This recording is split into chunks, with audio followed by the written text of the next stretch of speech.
Have you ever been so nervous during an interview that your brain and your mouth start working for two different companies?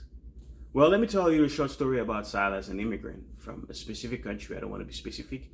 And his very first job in the United States. Trust me, this interview almost turned into a comedy show.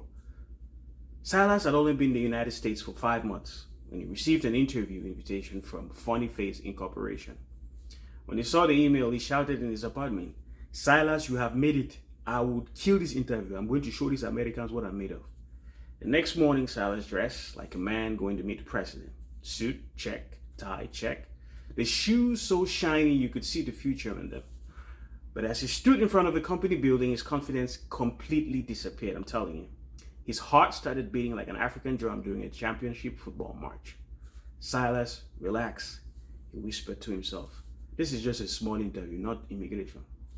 He walked inside and was greeted by Miss Tanya, the HR director, who had the calm smile of someone who had seen many nervous people before.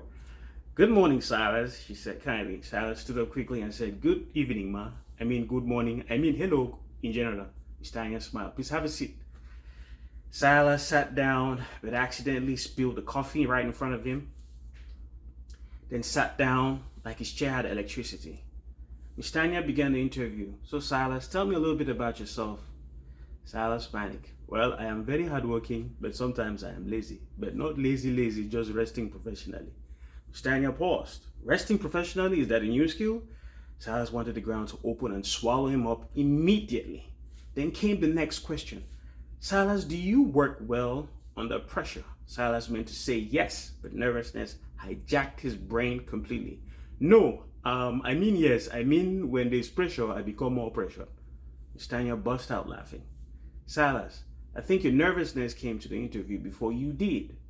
Silas wiped his sweat from his forehead like a man who had just finished running a marathon. Then Miss Tanya leaned forward calmly. "Silas, take a deep breath. Interviews are just conversations." Silas inhaled slowly, exhaled, and finally relaxed. When she asked the next question, he answered confidently, "I am hardworking, learn quickly, and I always try to improve myself." Miss Tanya nodded. Now that sounds like the real Silas. By the end of the interview, Silas learned something very important. Sometimes nervousness speaks before intelligence, but confidence allows your true self to speak. So I'm going to give 5 techniques to succeed in an interview. Number 1, prepare before the interview. Research the company and practice your answers. Number 2, control your nerves. Take a deep breath before speaking.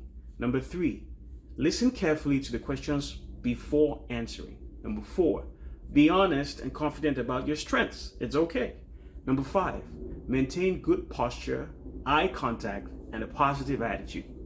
Because remember, an interview is not just about what you know, it is about how you present yourself when opportunity knocks.